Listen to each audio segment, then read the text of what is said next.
Welcome to Cartoonist Kayfabe. My name is Ed Piskor. And I'm Tom Scioli. Jim Rugg's on location. Got to let you guys know that we have a Patreon for Cartoonist Kayfabe. Hit the link in the description below this video, and you'll be able to subscribe and become a King Kayfaber. What that gets you is live stream recording sessions while we produce these videos, and you get all the videos well ahead of time before anybody else. The vids are brought to you by the books that we make. You're looking at the bibliography of Jim Rugg and myself.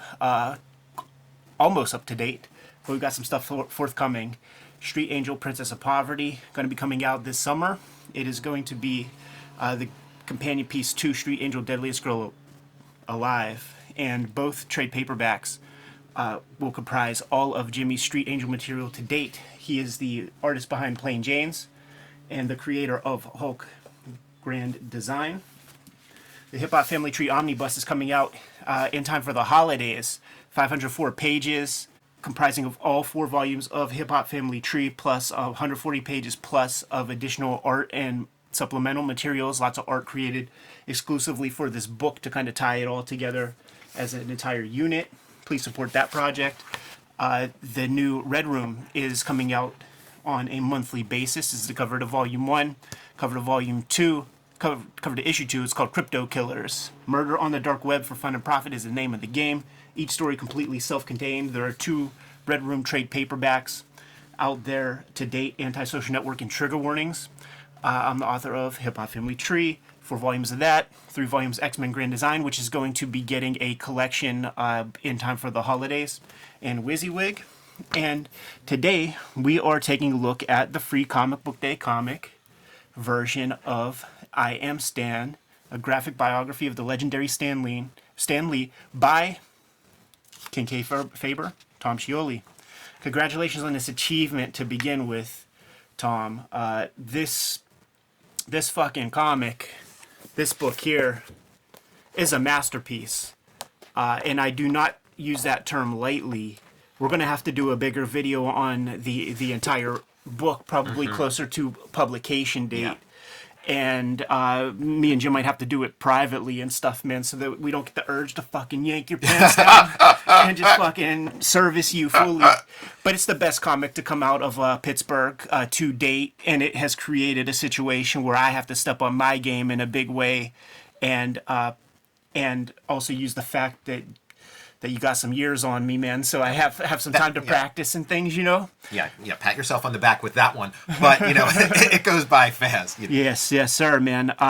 Fantastic work. Like, the growth from the Jack Kirby book and the density of the Jack Kirby book to the place that you arrived with this Stan book, there's some shit that happened in between that I think is worth discussing a little bit. I think we talked about a little bit of that in the shoot interview we did with you when we announced that this was going on.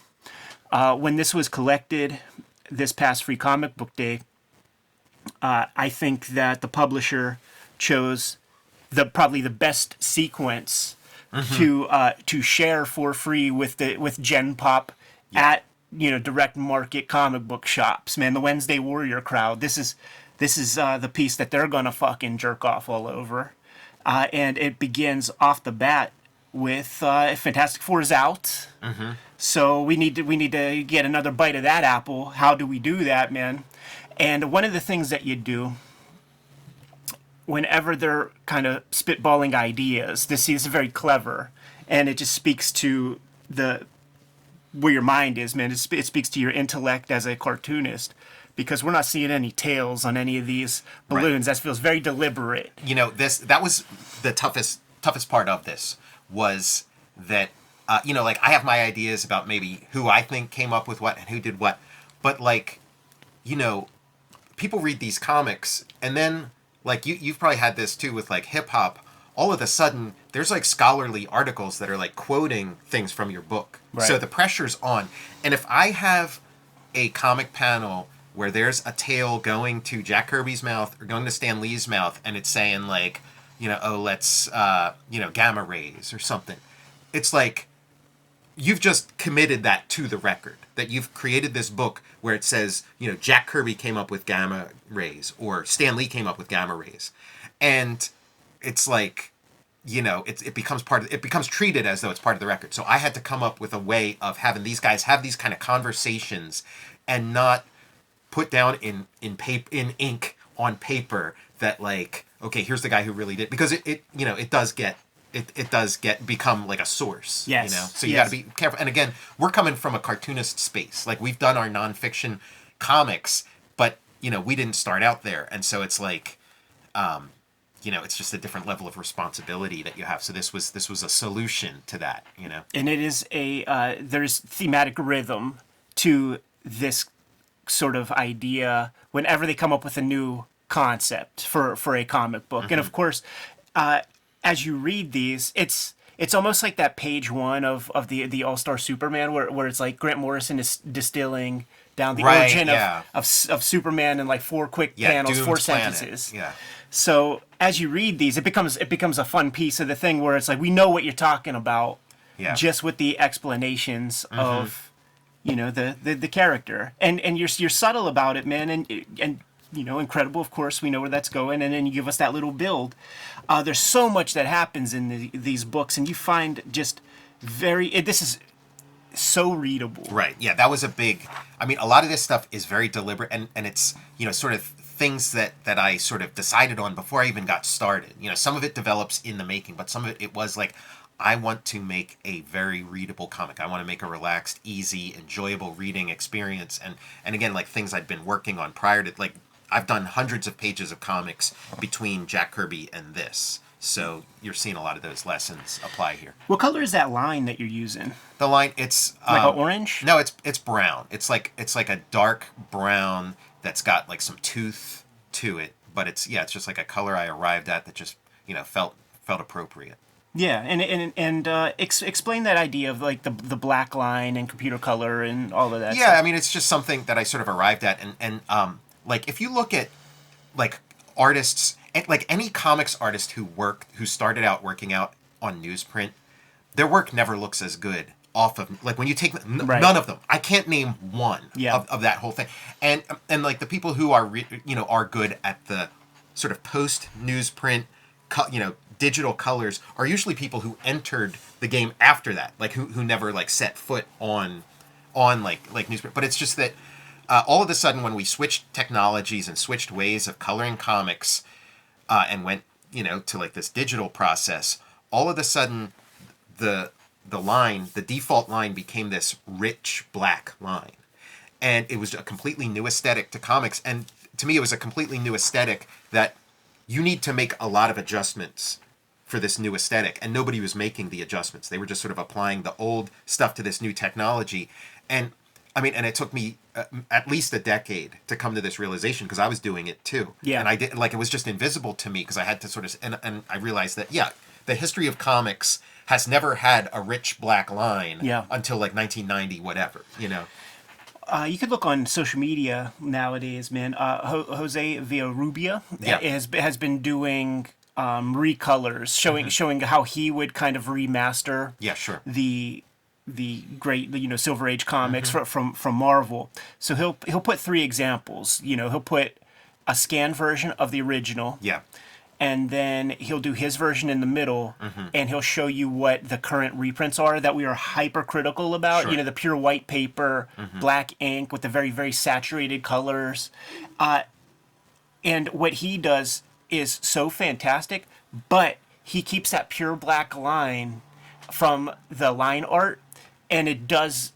It highlights what you're explaining. Yeah. Like, that black line is still divorced. So, like, though he uses great color sense and good noise and things, still having that black line to me is an illustration of like that last part doesn't work, and it bolsters what you're saying about that black line. Yeah, and that that's kind of become the default. Like, my preferred mode for these reprints is the photograph, the high quality photograph, 100%. And what he's doing, and I think that black line speaks to artists, that rich black line, because a lot of artists, like a lot of cartoonists, are like, I want to see what John Buscema was doing. Like, and it's like, that's of interest to artists. You do want to see that underlined, but it's like, if you want to make create a reality, create a convincing reality, that black line takes away from that. That black line shows you technique, shows you, but it doesn't create like a cohesive whole that you can get lost in, and I think it's invisible to a lot of people. Because you're the author of Jack Kirby, Epic Life of the King of Comics, and Stan Lee, Yeah. can't help but have like Rashomon yeah. parts to your works at this point. So here we have like an origin of Spider-Man. Yeah. Here we have the Jack Kirby origin of Spider-Man. This is more ethereal. This is like there's no internal monologue. Right. Yeah. But this is closer to film because Right. you're sort of witnessing events unfold, and it's an external reality that you're witnessing. This is, you know, a very subjective narrative. You know. yeah. So there's two different storytelling styles. I feel like seeing where your color has grown. Like you need to see your stuff in print. And then make adjustments, and your work has always been that way. It's always been more and more refined and things, man. But there's our Kirby, Spider-Man origin story, and it was important to you can't shy away from this. And it was some of Kirby's like most controversial statements in his Gary Groth interview is about how he created everything, and including Spider-Man and things like that. So like it's in here. Yeah, and it's hard because like it's hard enough to make a comic, but this was like my first time making a comic where I also had to, you know, see how it lines up with a previous comic I made. You know, all of a sudden I'm part of like a continuity, you know, where that was never an issue before. There's a great index and director commentary in the back of the final book to explain where you got some of this intel from these back and forth conversations that just it bolsters your project, man. It's good artillery. Whenever you know some scholars get involved and are like, "Yo, where'd you get that?" Yeah, and because some of this stuff, like with the Jack Kirby book, it becomes educational, like it becomes used in classrooms and stuff like that. So you got that extra level of responsibility too. You know, something you don't have with like doing a Spider-Man comic or you know. I have to imagine with pieces like this and pieces like this, this is a comic that is able to be produced much easier with the advent of like the iPad or something than it would have been previous. Yeah, I mean the iPad's like completely changed my approach, and you got to sort of see the last days of me working on paper, you know, and it does change. And there's things that I would do on paper that are just so much easier to do like with an iPad now, you know, because I would do multiple redrawings and light boxing and things like that, and you know, that the iPad just makes that seamless. I feel like this is like a piece like sort of lost to time. That Steve Ditko's the creator of the Corner Box. Corner Box, yeah. Mm-hmm. That's amazing. Yeah, it was something, he suggested and showed up with for you know, Spider-Man, and then it's like, let's do this on all the books. I love that you chose this one too, because it really is like one of these is not like the other. You know, you forget that they're a Millie the model and whatever else. Yeah, they had. I mean, it was the typist. It was a whole line of magazines. It is like that's like a little sidebar that's kind of interesting is how Stan kind of adjusted the line to his tastes, because eventually he gets rid of like the Millie the models and things like that, and it's like, you know, because of his personal taste. But it's like if you want to, you know, probably would have made sense to keep that going, you know. Are you hand lettering these courier bits? Everything's hand lettered. Yeah, so I'm hand lettering, typing, and man, yeah, like you probably know that like the lettering is so much fun. Like once you cross over to that world, it becomes so much fun. And such an important part of comics. And so, you know, hand lettered balloons bleeding into hand lettered typing. You know, I thought this little piece of dialogue was real slick about, because we know the origin, we know the kayfabe Stan Lee origin of the Marvel line with Fantastic Four, with a Jack Leibowitz, Marty Goodman, the golf game, and Goodman discovering how popular Justice League is, telling Stan Lee we need to do something like that, and that's the creation of Fantastic Four as the legend goes. And this line here, well, Martin always wanted a Justice League. Now we're giving him one. With the event, because it's like if he's asking for a Justice League, you know, Fantastic Four is not it. Yeah, you know? Exactly. You have to, like, it's a super group. So, like, you have to have these established guys, and then you have your super group. And I've never seen anybody put the connection of, like, Avengers with that initial conversation. So that's a good piece.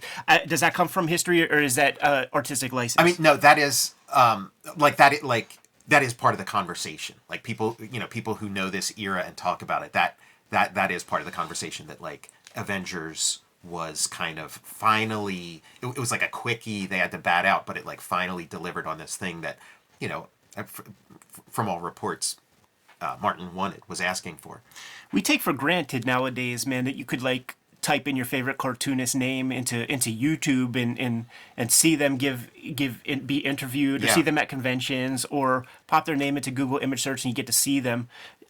Did you have reference for like a Dick Ayers and some of these early guys? I mean, like, did you have to make any of them up? I mean, some of the early guys, not make up, but I'm looking at all these photos, and maybe I'm looking at a photo of them at age 60 and stuff, and so I'm like trying to find and like mentally de-aging them and stuff. I mean, Dick Ayers, like you do have the there's like an issue of you know, where you get like the it's almost like the bullpen yearbook. It's like, you know, late 60s, and you see photos, and there's, you know, there's like, you know, young Jim Steranko and like all, you know, all the, you know, and some of the office workers and stuff. So, you know, you could see like Dick Ayers around this year, and some of these people I've met in person, so I kind of, you know, have some sort of sense of their, you know, real world physicality. I remember when Drew Friedman put out his book that I think it was the first like Masters of Comic Art book, the one where he's doing portraits of like the old like golden age cartoonists and things, the one with, you know, Kirby and Stan Lee with the 2-page spread. And there was a conversation at SPX amongst like the more senior pros. I think Art Spiegelman was in the conversation and was like, "Yo, dude, you didn't paint Bernie. That's not Bernie Krigstein. He drew somebody else." No, I think it has been agreed upon that it is, but somebody was confused. You know what I mean? Like, but there was confusion. There was a back and forth. Like, well, sometimes you get pictures of these guys, and like maybe they had a weird haircut for like one day, right, you know, and then it grew out, and they never looked like that again. It does have, you know, weird lighting and stuff. So yeah, it is interesting, and like like the ancient history of Marvel, like these timely guys, that stuff. I mean, that's probably where I learned the most, like digging deep in there. But yeah, there's all these, you know. What's the choice of the widescreen kind of format? It's just like my preferred mode at this point. You know, like you go through different, and it just, to me, like that's like the most readable way to make a comic book. You know, and that's, you know, and it just goes the 6-panel grid, you know, like Myth of 8 Opus and stuff, like that was my you know, because that was the Kirby mode, and it's like that's not an optimal reading experience. This is like this is, you know, you know, it's Frank Miller, it's, you know, some manga and stuff, but like when in doubt, that's the way to go. And there's like an unpublished Barry Windsor Smith Conan story that's done this way, and it's like everybody's work just gets so elevated when they work this way. Also, we're so accustomed to making these like little squares or little tall things that's like the default. So if you want to kind of break up your habits and kind of, you know, figure out like new ways of doing things, the widescreen really, it just worked so well. And again, I just sort of arrived at that in my, you know, sort of experimenting and stuff on, you know, like the stuff that's on my Patreon. Is Roy Thomas and Jim Steranko the last of this generation? Surviving. Yeah, that's a great question. I mean, Larry Lieber's still alive.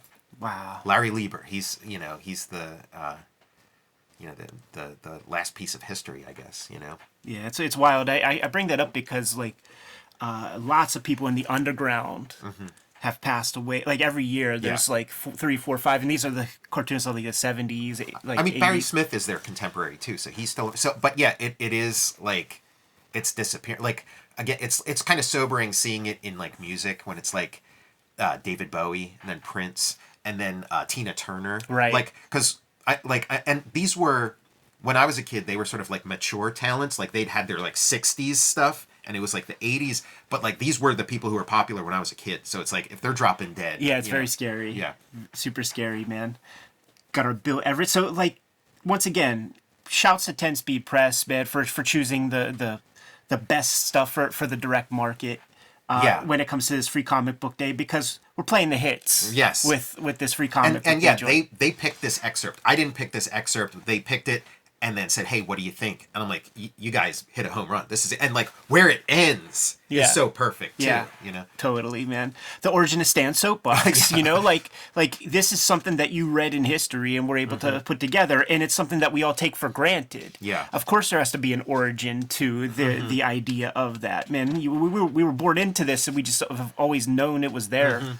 But of course, that would be a part of his story because it's a part of his salesmanship, which is probably his greatest strength. Yes, yeah.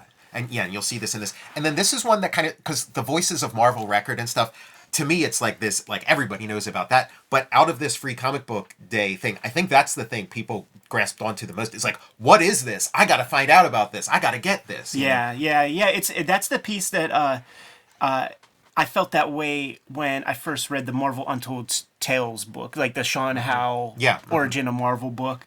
And the way he described it was like you put on this record and you get to hear every borough of New York dialect in all of their voices, from Flo Steinberg to Wally Wood. And I immediately, like, we are blessed with YouTube and the internet having access to all of this material. And you could easily cue this up on YouTube and give it a listen. And, you know, it's verbatim here. Yeah.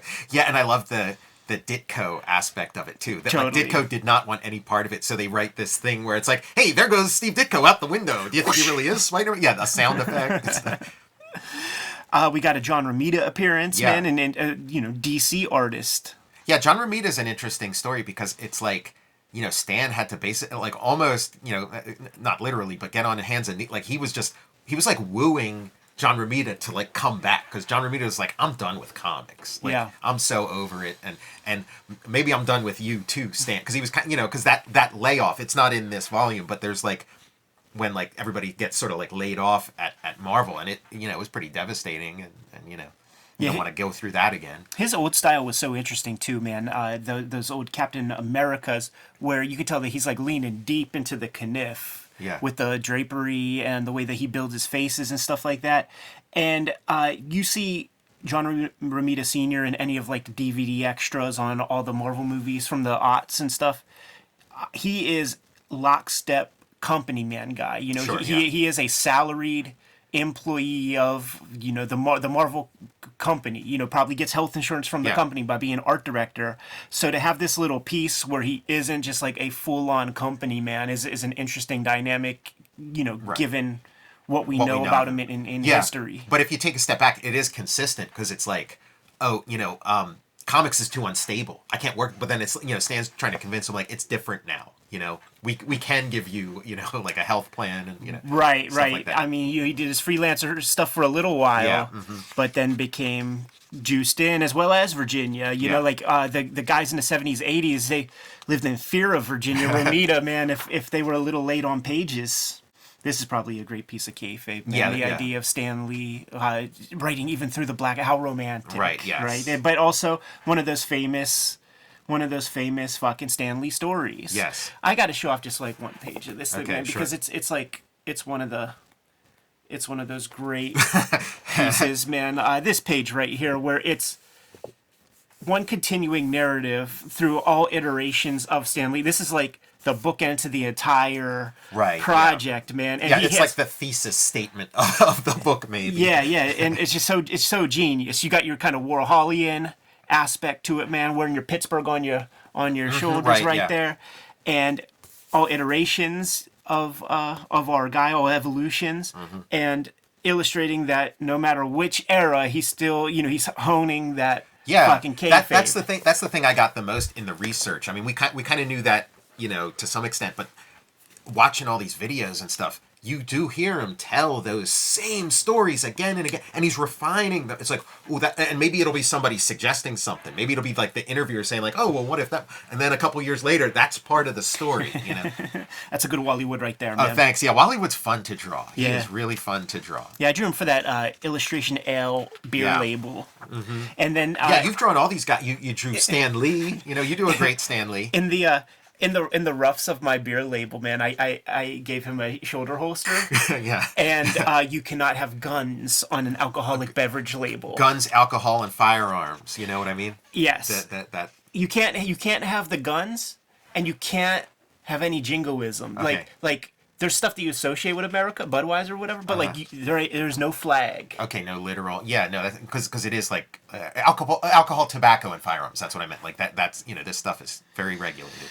It's a good story though, man. That's the one that Wally Wood, the Daredevil that he writes himself. Yeah. That's an example of an artist actually speaking up about, listen, this approach you have where you're having us do 50% of the writing labor. I'm not getting paid for that. Yeah, and you see what happens to him. He gets spit out by that system. And within this Free Comic Book Day comic, as he's taking on all of this burden of all of this work, writing all these strips, it becomes a thing where goes back and forth with the guys, writes up a page, gives it to them, lets them do their thing, and then eventually it just becomes you do your thing and I'll take care of it in the end. Yeah, that Wally Wood stuff, like we were talking about the Wally Wood Daredevil stuff here, like on camera around the same time I was working. So that was some nice synergy going on. That's good. Some of the controversy about the Galactus trilogy. Yeah, I mean, this is kind of that era where it's kind of like a second renaissance within this like Marvel renaissance, where it's like you get this second wave of characters like the Inhumans and Silver Surfer and all that kind of stuff, and it's debatable how much Stan Lee and how much Jack Kirby the earlier stuff is, but from all accounts this is like Kirby self-driven, kind of like here's the Inhumans, and here's and that's how you build it. How you build it. Like Stan Lee is totally taking a back seat, just doing his bit at the end, his famous puzzle piece. Doing the crossword or whatever. Putting it together. And again, that there is genius in there too. Like that is Stan's genius, and that's why I think it's so nice the way this ends. Right. Like this excerpt. And that is an important ingredient. And you read a Wally Wood, Thunder Agents. That ingredient is not there. That is absolutely true. Same with the Kirby books. With the Kirby stuff, I love Kirby's writing himself. Yeah. But there's a little something extra that's just not there, It's true. I love the little Buscema bits that we got in here. That's the cool thing about this project, man, is you get to spend it's rather than just be inside of Kirby's head all day, a singular creator, a cartoonist who is basically sitting by himself doing a lot of stuff. We got Stan Lee interacting with lots of people. Yeah, Stan Lee, he is like if you know that era, there's those like Tony Randall movies and stuff from like the 60s and stuff, and it's like where it's like office life and like secretaries and a revolving door of people coming in and out. It's kind of like that's the Stan Lee milieu. Like that's like maybe like his imagined version of what he's in, but it is like a lot of people coming in and out of there where Jack Kirby's in his basement. Maybe in California when people started making pilgrimages to his house, you get a little more of that, but Stan's office is a revolving door.